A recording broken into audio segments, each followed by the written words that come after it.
her anything either. She had to transmit to the hub today anyway. Asked me if I'd like to take over the last few minutes of contact and see if I could locate you. Been missing me properly, Trigger? Trigger smiled. Very properly. Well, that was lovely of her. Someone I know? Hardly, said Brule. Nelauk arrived a week or so after you left. Nelauk Pluly. Her father's the Pluly lines. Let's talk about you. What's the silver-haired idea? Got talked into it, she told him. It's all the rage again right now. He surveyed her critically. I like you better as a redhead. So do I. Oops, Trigger thought. Security girl. So I'll change back tonight, she went on quickly. Golly, Brule, it's nice to see that homely old mug again. Be a lot nicer when it won't have to be over a transmitter. Right you are. When are you coming back? She shook her head glumly. Don't know. He was silent a moment. I've had to take a bit of chit-chat now and then, he remarked, about you and old Tate vanishing together. Trigger felt herself coloring. So don't take it, she said shortly. Just pop them one. The smile returned. Wouldn't be gentlemanly to pop a lady, would it? She smiled back. So stay away from the ladies. Somehow Brule and Holati Tate never had worked up a really warm regard for each other. It had caused a little trouble before. Okay to tell me where you are? He asked. Afraid not, Brule. Precol Home Office apparently knows, he pointed out. Apparently, Trigger admitted. They looked at each other a moment. Then Brule grinned. Well, keep your little secret, he said. All I really want to know is when you're getting back. Very soon, I hope, Brule, Trigger said unhappily.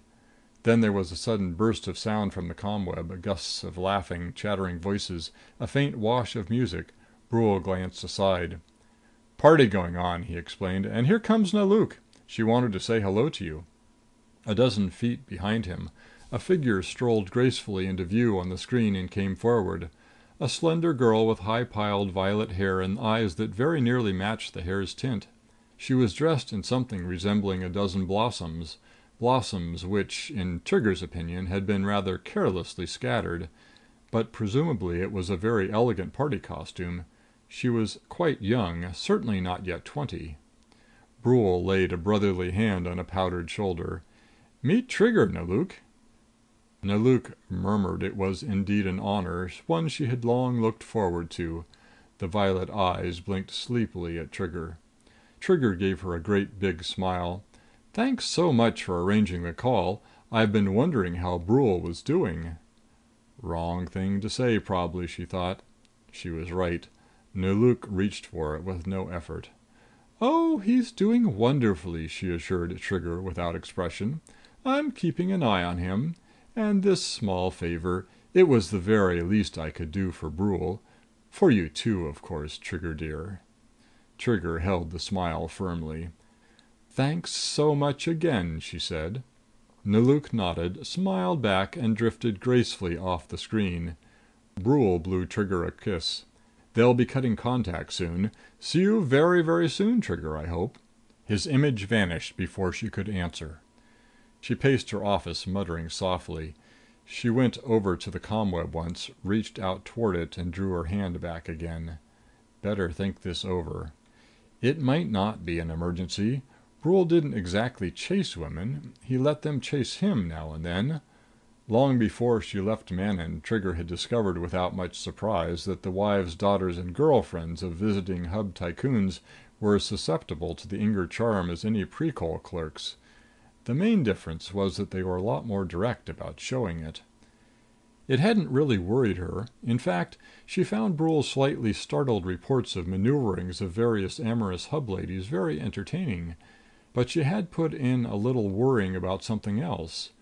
Brule's susceptibility seemed to be more to the overwhelming mass display of wealth with which he was suddenly in almost constant contact. Many of the yachts he went flitting around among as Precol's representative were elaborate space-going palaces, and it appeared Brule Ingers was soon regarded as a highly welcome guest on most of them. Brule talked about that a little too much. Trigger resumed her pacing. Little Nalook mightn't be 20 yet, but she'd flipped out a challenge just now with all the languid confidence of a veteran campaigner. Which, Trigger thought cattily, little Nalook undoubtedly was. And a girl, she added cattily, whose father represented the Pluly lines did have some slight reason for confidence.